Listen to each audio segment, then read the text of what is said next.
in relation to race and the church, what do you think that the church is doing right? And where do you see us having room to grow? Yeah. Well, I, and even more so in recent years, am really careful about that term, the church. Mm. Uh, because there are churches that do very well on this issue and a bunch of other issues, and there are churches that do very poorly. The other thing is that not every church is called to the same thing. There are some churches and some Christians. I mean, for example, I'll give you an example. We're a pro-life family. I mean, we are absolutely a pro-life family. I've been involved in the pro-life movement for decades. We're an adoptive family. I tell people that, we were involved in the pro-life movement for so long that we went from telling people, give your baby life, to telling them, give your baby to us, and so we're a pro-life family, we're an adopted family. That's important to us. But we don't believe that everybody is called to that, right? We don't believe that everybody is called to respond to it the same way that we respond to it. And there are other people who are involved in things that are very significant. There are people over there who are, giving themselves and giving their lives to, sex trafficking, for example. And when we run into problems as Christians, is when we see our thing as the only thing and believe that all Christians are to be judged by the standard that we set based on what the Lord has put on our plate, right? And I think what we're doing now is we're doing that about race, right? And we're saying that race is everything. It's the only thing. And anybody who doesn't have this in the forefront is not a real Christian, is not a serious Christian, so on and so forth. And nothing could be further from the truth. And here's one way that I found to make that point to people, even to people who are just up in arms about race and, and racial, justice and, whatever they want to define that as. Here's one thing that I say, do you realize that there are more slaves in the world today than there've ever been? Like sure enough, for real, slaves. Slavery is alive and well today.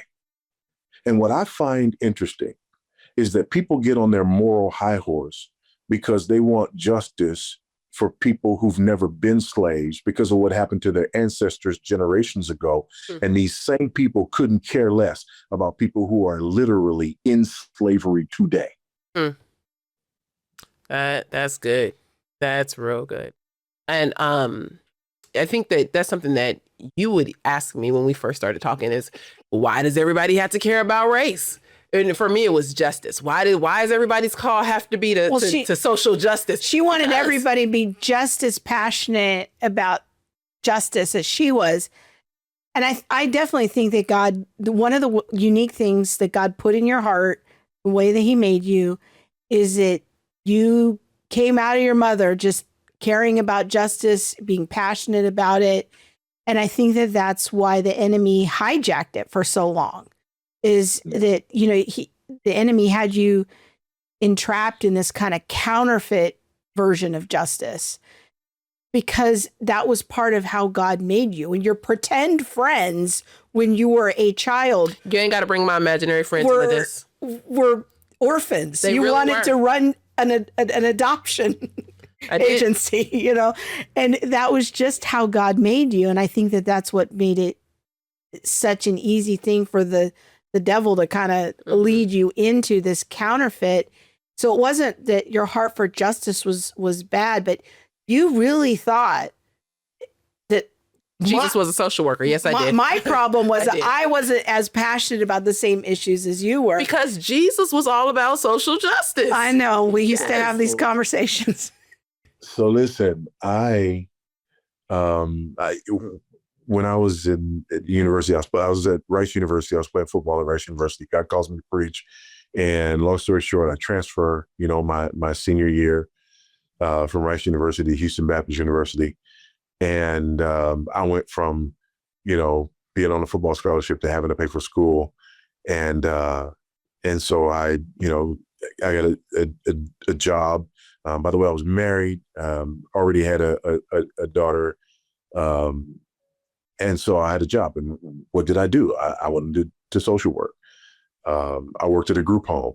And then when I went to seminary, and in Fort Worth, I worked at a group home, and was working in social work at the time. So that's another thing that it's so ironic. Number one, people say, I must have grown up privileged.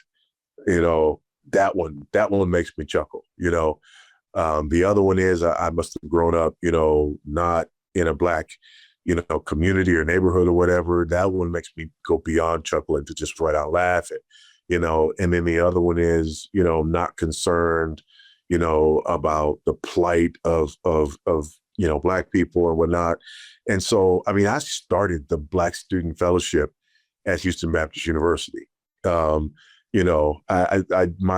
first several jobs before I, started working in full-time ministry were in social work and in group homes, working in minority communities. And so it is just not true to say that I'm not concerned about justice and haven't always been concerned about justice or about the plight, of people who look like me.